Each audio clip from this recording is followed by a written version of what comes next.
Hello, everybody, and welcome back to The Advisor with Stacey Chillemi. And today I'm very excited because we have a very special guest today on our show, and his name is Greg Payne. He is a life coach, a Reiki teacher, and he is a breathwork facilitator, and he's just amazing. And today he really wanted to focus on breathwork and the huge impact it could have on our lives. And I'm really excited to get into this because breathwork is a very powerful tool that can be used to utilize in your daily routine and can actually do so many things. And I think a lot of people aren't aware of how powerful breath work is. But Greg's here today to tell us all about it, and he's going to teach you a lot of things that you probably didn't even know. So, Greg, it is a pleasure to have you on the show. I'm honored that you're here today. Tell everybody a little about yourself and what you do. Hi, Stacey. Thank you so much for having me on the show. It's a pleasure to be here. I really love the introduction. To talk about myself, I work as a holistic healer and guide. I'm a certified life coach, certified brain spotter, and really feeling breath work recently. Me and my partner Mari founded our company Awaken Roots about 8 months ago, and we've been working to serve and heal others ever since then. Yeah, breathwork has been a major part of my own personal transformation in the last 2 years, and just recently, the last year, I've offered it professionally and had some great results with my clients as well. Breathwork can heal trauma, breathwork can regulate your mood, help with sleep, heal all sorts of emotional challenges and physical ones as well. For you, what kind of impact did it have on your own life? I remember my first breathwork session of all time was 2 years ago. It took place in a big holiday inn banquet hall. It was a 3 hour session, and towards the end of it, I was able to drop birth trauma that I didn't know that I had and found really Wow. newfound strength in that hall. That hall was full of yelling, screaming, laughing, all while people were breathing for 2 hours or so. And it was really powerful for me and made me really believe in breath work. A lot of people are really, they have found that breath work has changed their lives in many ways. Now, can you explain to people what breath work is and how it actually works? Yeah, breath work seems very simple on the surface and goes very, very deep if you get into it. The practice that I use actually comes from ancient yoga traditions. It's pranayama yoga. We use a breath that's meant to put you in a calm state of mind, grounded and centered, and allows you to reach altered states of consciousness just by breathing alone. One of my favorite things about breathwork is that it's so accessible. All you need is a place to lay down, a pattern to breathe, maybe some music, maybe a guide, and you can dial in and get serious altered states of mind just by breathing air with certain patterns, with certain intensity over a period of time. Wow. Now, I know that breath work could like help heal many things. Like, what are some of the things that breath work can do for a person? Some of the first things you'll notice that breath work can heal is anxiety and depression. If you're carrying a low-grade dysthymia, low-grade feelings that are a little bit off balance, sitting in with breath work can renew your energy very, very quickly.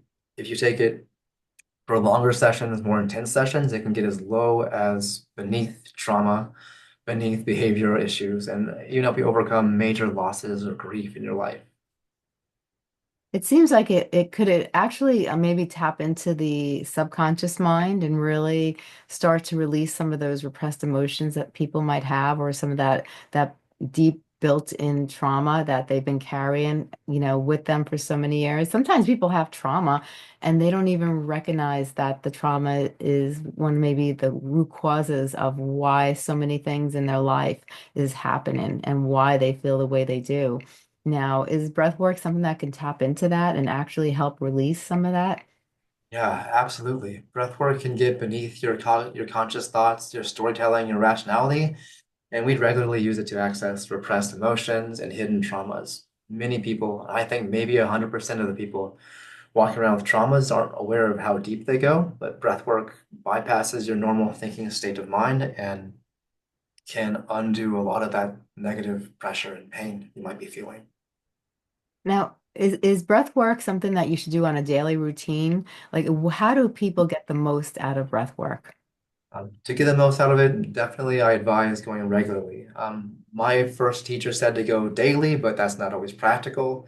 In my personal practice, I breathe more like 3 or 4 times a week when Mhm. things are busy.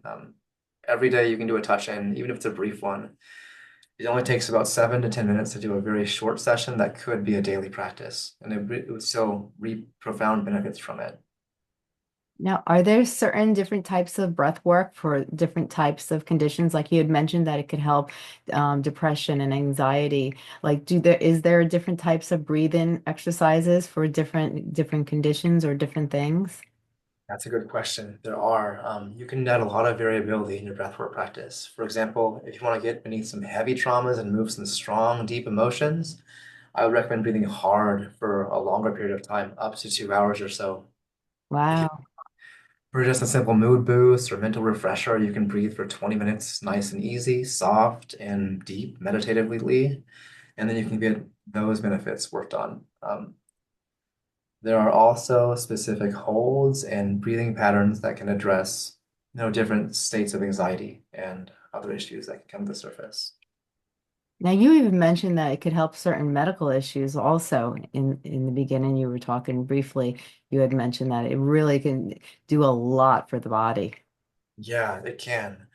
I mean, some people, a few of the medical conditions I address with breathwork have been insomnia. With breathwork, you can also lift some of the depression effects. It can smooth your digestion and make your food easily processed.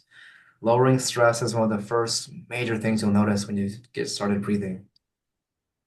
In my case, I used to have anxiety meds, antidepressant meds, and with breath work and the other practices I do, brain spotting, I don't have to take any of those meds anymore. Wow, that's amazing. That's amazing. Now, when you start to incorporate breath work into your life and you start to practice it on a continuous basis, is this a slow process or because in today's society, everybody wants things go, go, go, fast, fast, fast, and it doesn't work like that. And I assume probably, I don't know for a fact, but I assume that when you do breath work, it's going to take time for you to really see some of the results. You might see little by little, but eventually you'll probably get to where you want to be. What is the process of the healing time when it comes to breath work, or does it depend on the person and the condition and so forth and what you're trying to achieve? That's a really good question. Over time, you can definitely reap the biggest results. In my case, over time, if you breathe every couple days, your nervous system slowly learns how to regulate itself. And the more you practice over time, it gains the ability to stay regulated and stay calm, and you won't have to think about it as much as you go deeper into your practice. If you're looking to treat individual conditions, you can do a couple intense sessions over the course of a week and see some impact, but to feel the most effective changes from breath work, it's got to be a long-term commitment with multiple sessions. Right. And I like how you said that it kind of after time it starts to become natural because I've noticed, like we could train our bodies if we get up every day and we get up at let's say at 7:30 in the morning, your body after a while naturally just wakes up at 7:30. You'll wake up and you'll look at the clock and it'll be 7:30. And I assume that's the same way with breath work. After you teach your body how to breathe a certain way that's healthy and works for you, your body will naturally, or even if you have different breath works, it will naturally probably be able to gravitate to that type of breath work and naturally incorporate it depending on the situation because you've trained your body in that sense. Is that true? That's true. Yeah, breath work gets you more and more close to your body's natural best state. For example, you might notice over time your lungs are regularly more open, your throat is looser, you have more movement in your mouth and less tension in your jaws. These are just some of the benefits that can accrue and really stick with your system after sessions once you get more and more dialed into the practice. Now, what are some simple breath work techniques that somebody can do if they want to? The first thing I think a lot of people struggle with in our world is that there is so much stress. Everybody goes through stress. Everybody, has daily obstacles that they endure. So when they do get stressed out, especially, now we have the holidays coming too, when there's a lot of responsibility and a lot of things to endure, what's a great way to start to practice some simple breath work techniques to incorporate that level of calmness into your life. So when you start to feel tense and you start to feel a little bit stressed, is there a specific type of breath work that people could easily do wherever they are? Yeah, that's a good question, actually. I was doing what I call the 20 continuous breaths practice. I do it regularly to cool my nerves on the spot. I actually did it leading up to this interview, and the 20 continuous breaths is basically four long, fast breaths followed by one big sigh. So it goes, and that's four soft ones and then one huge sighing breath. You do it 20 times in a row, and you'll feel a significant change in your frame of mind. It'll slow your nervous system and help you to feel more easy, comfortable in your skin. Wow. That sounds amazing. That That's sounds 20 amazing. continuous breaths. Yeah. Now, is that a similar exercise that you would do for anxiety as well? Yeah. It's a good, once you get some practice with it, you can touch in and do 20 continuous breaths at any time. Like if you're stuck in traffic or feeling road rage, if you're hurried or stressed before a meeting, you can touch in to get some really quick mood improvement, really quick relaxation, really quick reawakening of your consciousness to get more clarity for whatever you're dealing with. Now, is everybody different? But when you do breath work, should you have a room of calmness, or should you like of quiet, or does it sometimes help to have maybe calm music, or even it doesn't matter? Like, because you had mentioned that you were in a room when they were trying to get rid of traumatic events and trying to really connect with their subconscious. Some people were yelling, some people were, doing all these different things, and it was actually helping others. It was encouraging others to release their traumatic events as well. So is there anything you suggest when people are trying to get maybe to a level of calmness or a level of less stress or anxiety in their life? Should they have a certain background noise? Because they do have, meditative music and stuff like that. Is that something you incorporate in breath work, or is that something completely different?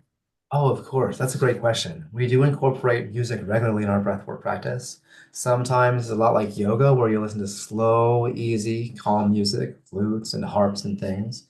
We use a lot of natural sounds for our breathwork. If you think about preparing for yoga, you can get a variety of music that's still calm and easy. Sometimes when we're doing more intense breath work, we will use faster, stronger music with higher waves, like the group event that had yelling and screaming. That had a lot of slow, easy music, but also really intense waves mixed in. Music is a major part of the breathwork healing experience, in my opinion. Oh yeah, I agree with you. And sometimes I notice when they have certain sounds in the background, sometimes you could feel certain parts of your brain like vibrating also, like as you're breathing and you're hearing the sounds, it feels sometimes, I guess it depends on the person, but you start to, I guess, connect, either with yourself or with your surroundings. But it seems like, when you have, music or you have sounds and you're doing breath work and you're getting to this level of calmness, sometimes, you could feel a difference in how your brain is functioning and things start to slow down and things start to change, it seems. Yeah, for sure. In the course of a breathwork session, you may feel a lot of different sensations, including tingling, like you described. People often feel tingling in their feet, in their palms, in their legs, in their hands, in their neck. Those are all indications that your nervous system's activated. Could be indicating that you have more oxygen and more blood flow. There are a lot of unique sensations that come up during breathwork sessions. Many of them just indicate energy release, trauma release, or even just getting more present. Are there some common things that people like to use breath work for? Now, I know a lot of people suffer from fear. Is fear something that could be overcome with breath work? Can it help you, get you to a level where maybe your resilience starts to increase, or is this something that can't be done with breath work? Absolutely. Because breathwork can get around the conscious thinking mind, we use it as fear really often. So almost all of the conditions, grief, insomnia, anxiety, depression, they all have an aspect of fear involved. Breathwork can get you more connected with your physical body in the present moment, and these just naturally automatically lower fear responses. A nervous system that's wired too much or high strung is typically carrying too much fear from who knows where, memories or the past or wherever someone's been through. But breath work tunes in the nervous system and helps to reduce that fear relatively consistently. My personal fear levels, suffered from anxiety my whole life, have really improved with breathwork practice. Wow, that's amazing. That's amazing because in our society, you go to the doctor, you say that you feel nervous or you have anxiety or you feel depressed, and immediately a doctor will just write out a prescription. And a lot of times those medications have side effects. And a lot of times, especially the medications, for anxiety and depression, it blocks those receptors where you don't really feel.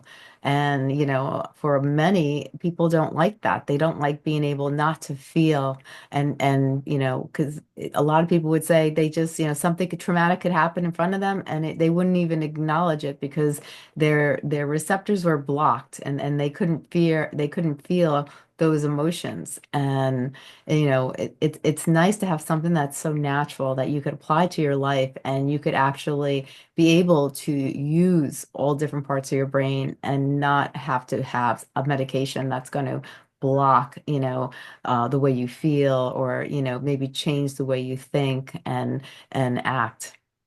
Yeah, that's true. Medications can often leave people in like bland or unexpressive or unfeeling states of mind. In my personal experience, I've used mood stabilizers, anti-anxiety, antidepressant. They all come with a cost. You might have less depression, but you also might have less of your own personality involved and engaged, and that's too much of a cost for me to pay. Breath work is more natural and doesn't involve triggering side effects like other mood effects, sleep issues come from medications like that. Diet, mood changes, all that can change with medications. I've tried a fair number in my history, but none of them have worked as well as simply combining breath work with a healthy diet and a nice fitness program to balance naturally. Right. I think that's so important too, because I think it's very important that when you do breath work, that you also incorporate a healthy lifestyle. Because sometimes people think that, if I do breath work, I'll be fine. But then they have this unhealthy lifestyle and it kind of contradicts itself. Because if you're really going to go into it, you have to go into it 100%, to feel the full benefits, I think. What do you think? I agree with you completely. There's no silver bullet. You can't just say, if I do breath work, I can eat junk food and go to sleep really late and still be okay. Um, your body is such a sensitive, organic, complete system, and it has a lot of needs, not just the breath or the mood, but also the diet of media that you take in, the diet of food that you take in, and the amount of water that you take can regulate you. Yeah. Um, yeah, lifestyle and holistic balance is key in to my life, key to my business that I'm running. Yeah, oh, most definitely, 100%. Now, you even mentioned brain spotting, that it could help with brain spotting. Can you tell us a little about that? Of course, yeah, brain spotting is a unique therapy that's based on the work of David Grand. Brain spotting is used to identify different spots in your visual system that hold activation or triggering. Maybe when you were traumatized, you were looking in one specific place, and sometimes that space in your eyes is stored in your trauma memory. Brain spotting hones in on individual locations within your visual field with a pointer. And when you hold attention there, you gaze for several minutes, half hour at one single point, you can feel those feelings come up out of your body, out of your system, out of your mind and mood, and they can get resolved. And over time, you can dissolve a lot of heavy, unneeded negative emotions. Wow. So it could be a lot of negative emotions that are kind of built up in certain parts of your brain that in that area. And that so when you're looking that way, you're putting pressure and it's causing the reactions. Is that what you're saying? Yeah, trauma is often the result of not feeling your experience directly, not feeling your feelings. Brain spotting gently invites you to feel your feelings so that they can be experienced completely and resolved and released by the body. Wow, that's amazing. And how many visits or how long does it take to start to really have some progress? Like, is it a ongoing thing or something that you do weekly with your instructor? Yeah, brain spotting, it's very, very powerful weekly on an ongoing basis. It also works in short bursts. Some incidents can be worked on and you can see significant change within 2 or 3 sessions. And Wow. sometimes that's enough for one person. But sometimes you see a practitioner over the course of months and you just get more and more results, more and more access to what's hidden inside. Wow, that's amazing. That's truly amazing. Yeah. I love it. I love it. Now, what are some of the things that people need to do? Like, why is it so important to have like an instructor like yourself who is certified and knows different types of breath work? Because nowadays, like people go onto YouTube and people think, oh, they think they're Google doctors and they go to the internet for everything. But what's the difference when they go to someone that's certified and experienced in this field like yourself, compared to like going online and hitting a YouTube and just following whatever the instructor says? That's a good question. And so many people try to become YouTube educated or get their Google degrees. Having a facilitator can really give you two distinct advantages that I want to point out here. One of them is that when you're by yourself, you can become stagnant.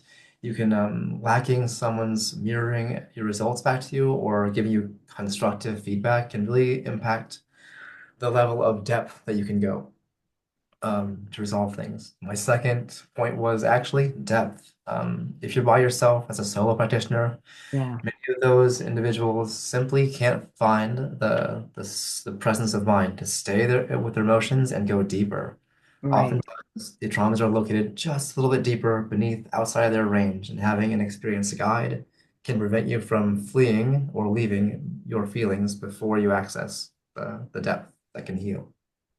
I think a lot of times people get scared when they start to feel a little bit of their past trauma, their past negative emotions, and they're starting to contact with it. Sometimes you could feel those feelings start to repress and start to come up, and that could be a very scary feeling for a lot of people because people fear change, and a lot of times people want to run the other way once they start feeling that change. So I think someone like you having that person in the room and encouraging them to stick with it is huge. Because I assume too that this process, once you start working with your emotions, once you start working with trauma, once you start working on change, it could be hard for many people, I think. Yeah, absolutely. And it's really not uncommon to hear people trying to heal themselves, trying to go at it all by themselves, and they wind up accidentally re-traumatizing themselves because they might encounter a fear that they can't handle or a flight response that knocks them off balance. Yeah, Sometimes dealing with trauma can bring up those trauma feelings, and without someone safe there with you or a safe space, right. the experience can easily go negative. Oh, yeah, definitely 100%, 100%. So what would you say like step one is for somebody that wants to start incorporating breath work into their life? What would be like, some of the steps that people need to take if they're going to have a healthy response and have progress in their life? That's a great question. In my opinion, the very first step would be to do research as much as you can, but not too much that you get lost in it. You want to find a qualified practitioner. You want to find studies that relate to your individual circumstances. Say you have grief from the loss of a parent. You can research individual case studies for cases that correlate with yours and that are similar Yeah. before diving in and finding a practitioner, reaching out to that guide and getting the real help that you need. Right. Oh, I think that's excellent advice. Excellent advice.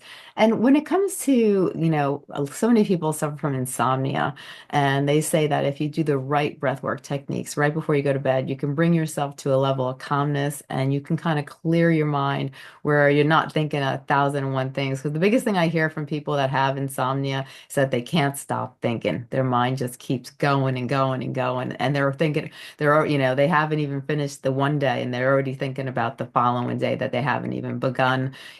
Are there certain simple techniques that they can do before they go to bed that will bring them to a state of calmness? And maybe not, it's not going to cure their insomnia, but it might help them so they can get, maybe fall asleep or, help them.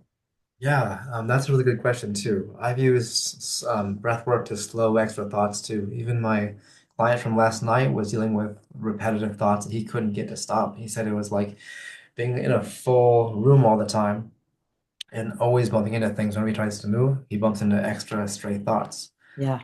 To prep for sleep or get ready to lower activation in your mind. The technique I recommend is actually a version of it's incorporates a big full breath, five of those in a row, followed by five or six really slow, calm breaths. If you alternate between a big full breath and some nice, easy, calm ones, you can get back to center within 5 or 6 minutes.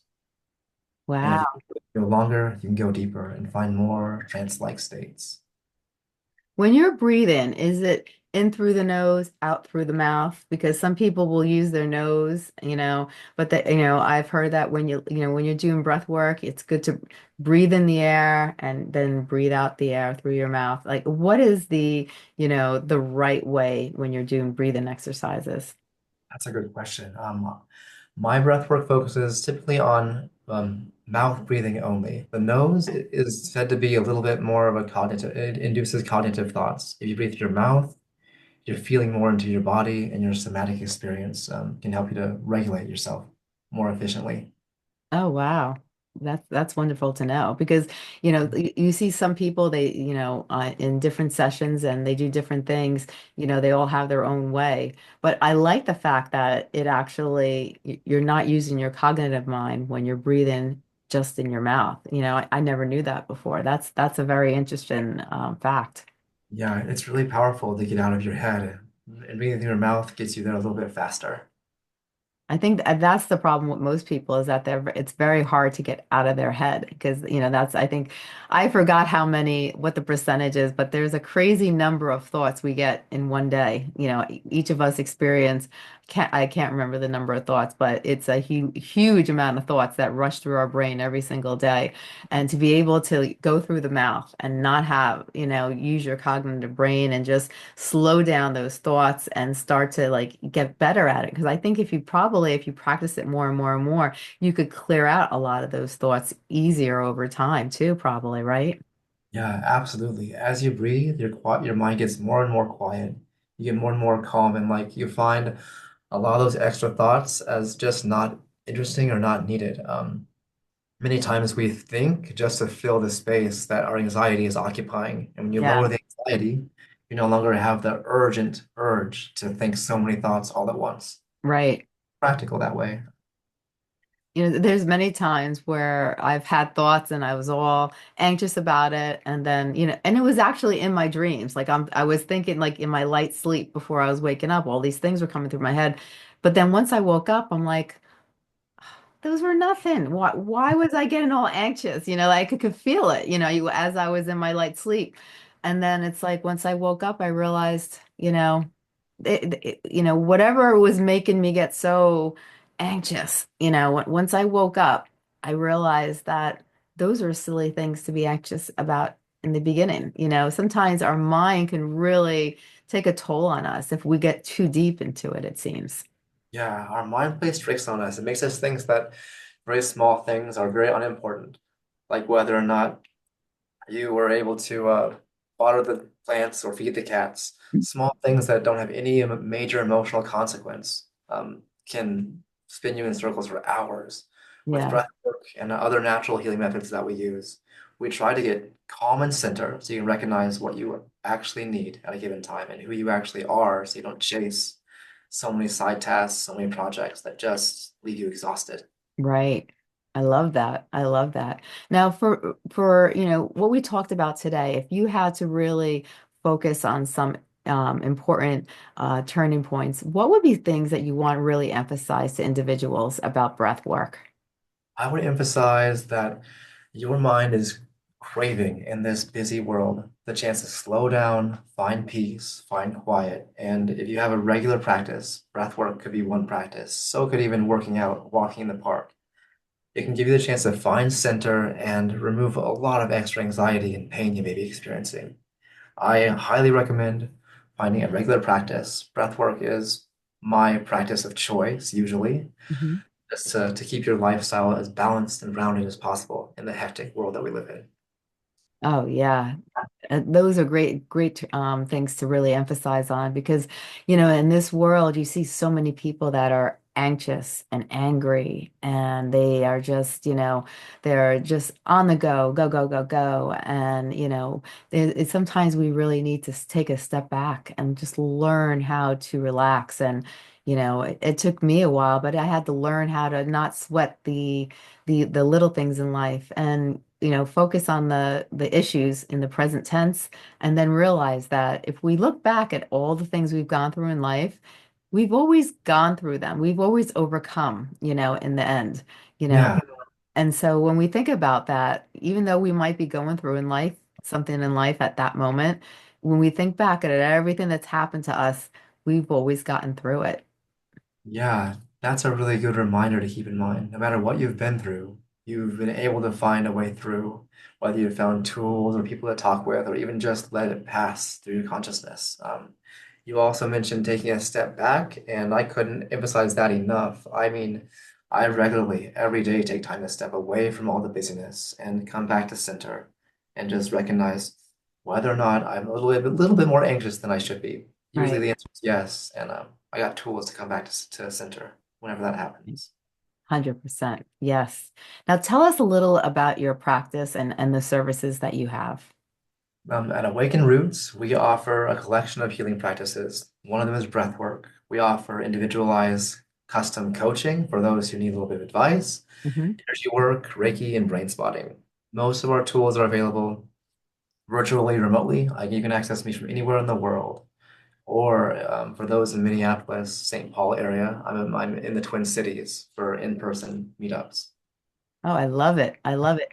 And you mentioned, do you have any consultations or anything that you offer to people that if they want to get to know you or speak to you? Of course, yeah. I have an open door policy. We have free 30-minute consultations for anybody who is interested in getting to know me, sharing their story, exploring some of the options that we have available, along with the free 30-minute consultations. They can be found at www.awaken-roots.com. And for those who want to touch in with breath work, we do offer monthly services, monthly group sessions, one online, one in person in Minneapolis, each month. Oh, I love it. I love it. And if they wanted to contact you personally, they could probably go on your website. Is that the best place to go to? That's right. The website has an easy way to connect with me. Also, you can reach us at our email at info@awaken-roots.com. Wonderful. And are you on any of the social networks? We are on both Facebook and Instagram. Oh, I love it. Yeah, just search for Awaken Roots Healing on either platform and you'll find me. Oh, I love it. I love it. This has been amazing, Greg. Thank you so much for coming on the show and, sharing about breath work. I think, I am a big fan of breath work. And when I practice it on a more routine basis, I see such a difference in my clarity, in the way I think, the way I feel, the way I look at life. I change completely when I do it on a constant basis. And I have to admit, sometimes because life gets the best of us, I can't make an excuse, but sometimes I don't do it as much as I should. But when I do it, I see a humongous difference. And I'm a huge fan of the importance of incorporating breath work. But I think people like you who really go a lot deeper, who can really touch into the traumatic events in your life and to help you with different conditions that you might be going through, because it's sometimes when you're thinking about and you want to accomplish more serious issues, it's always good to have somebody that's well educated in that field that could guide you along. And like you said earlier, see the things that sometimes we don't see, that we can't just go on YouTube and follow. We need someone actually there that can actually, catch on to these things and then maybe, help you, do things a little bit differently so you have a better outcome and you really get the best of breath work and the results that you really are looking for. Yeah, that's a great point. Breathwork can be helpful whether you're with a guide or without one, but if you really want to go deep, examine traumas in a safe, protected space, and get really meaningful, impactful feedback, hiring a guide is your best bet. It's been a pleasure being on your show, Stacey. Really appreciate the questions, and it's cool that you're a fellow breathworker like me. Well, thank you very much. I really do appreciate being on the show. You have gave us a world of information, and I really appreciate this time. Thank you so much. It's been a pleasure. Thank you, Stacey. You have a great day. You too.